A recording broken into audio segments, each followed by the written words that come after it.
Fietsend of wandelend bij het Genneperhuis ziet men een mooi natuurgebied met restanten van vestinggrachten en wallen. Ook zijn er nog muren zichtbaar van wat eens een van de machtigste vestingen aan de Maas was. Het spreekt voor zich dat een burcht op zo'n strategische plek een bijzonder verhaal te vertellen heeft.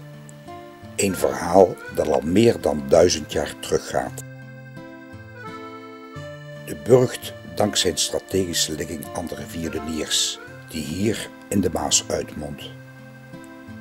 Ze ligt hierdoor als het ware op een schiereiland, waardoor ze alleen van één kant over land te benaderen was.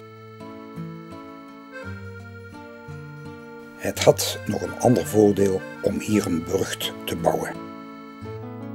De ridder die het kasteel bewoonde, de heer van Gennep, kon namelijk van elke boot die passeren wilde tolgeld vragen. Bovendien liep hier de enige weg tussen Nijmegen en Venlo.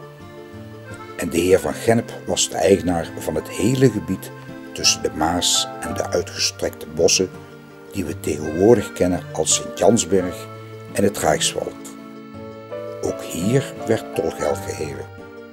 Zo beheerste de heer van Gennep de handel over het land en het water. Ongeveer 900 jaar geleden bracht het geslacht van Gennep een bijzondere telg voort, Norbertus van Gennep. Hij stichtte de Orde der Norbertijnen en werd tot aartsbisschop benoemd. Enkele eeuwen later werd hij heilig verklaard. Sindsdien kent men hem onder de naam Sint Norbertus van Gennep of Sint Norbertus van Santen. Een beeld van hem staat op de markt in Gennep en in Santen, maar ook op de Karelsbrug in Praag en in de Sint-Pieter te Rome. Door de strategische ligging werd er vaak om de vesting gevochten. Zo was het Genneperhuis ook tijdens de 80-jarige oorlog regelmatig het toneel van hevige gevechten tussen de Spaanse heersers en de legers van de opstandelingen, de Staatse troepen. Deze opstand tegen Philips II, koning van Spanje, begon destijds onder leiding van Willem van Oranje. En in de loop van de 80-jarige oorlog wisselde het Genneperhuis diverse keren van eigenaar. In de tijd dat dit vestingplan gemaakt werd, was de vesting in handen van de Spanjaarden. Het waren buitengewoon slechte tijden voor de bevolking.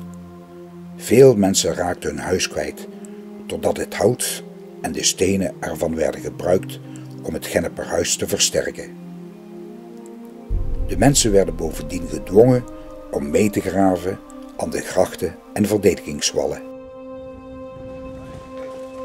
In deze tijd bereikte de vesting haar grootste omvang. Enkele duizenden soldaten leefden er met hun vrouwen en kinderen. Het was een doorsnee leven dat men er leidde, behalve dan dat men er ook oefende voor het gevecht. Give fire!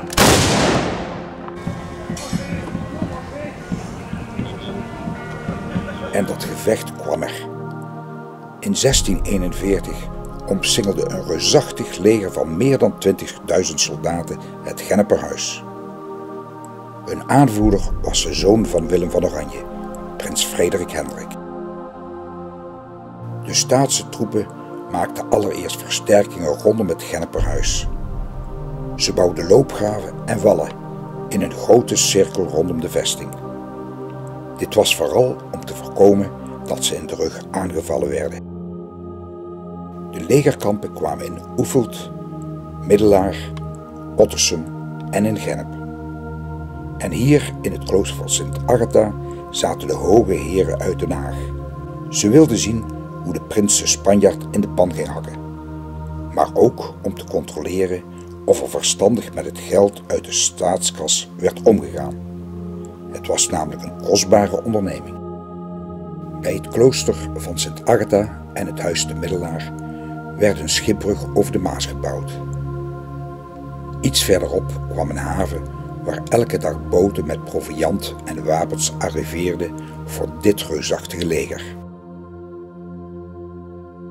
Bij de aanvang van de slag werd het Gennephuis dagenlang beschoten.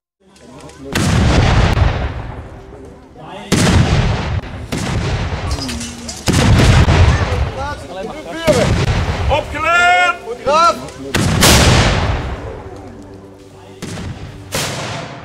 De ingesloten Spaanse troepen deden veel pogingen om de Staatse troepen te verjagen, maar tevergeefs. Na enkele weken kwam er een groot Spaans leger om het Gennephuis te ontzetten. Ze vielen de Staatse troepen vanuit het Reichswald in de rug aan. Maar door de verdedigingswerken die de Staatse troepen hadden aangelegd, konden ze de aanval afslaan en de Spanjaarden definitief verjagen.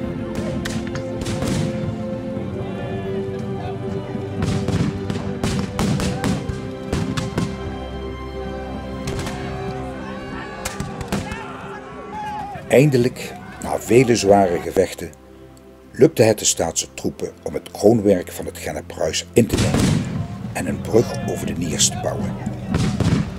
Toen begrepen de Spanjaarden dat ze verloren hadden en gingen ze akkoord met de overgave van het Gennephuis.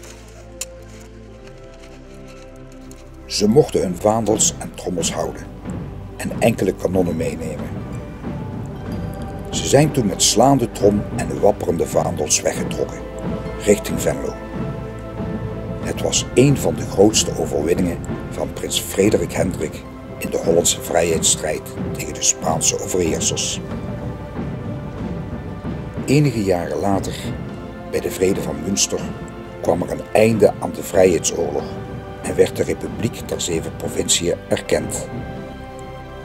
Het zou nog vele jaren duren voordat het Gennephuis weer opgebouwd werd.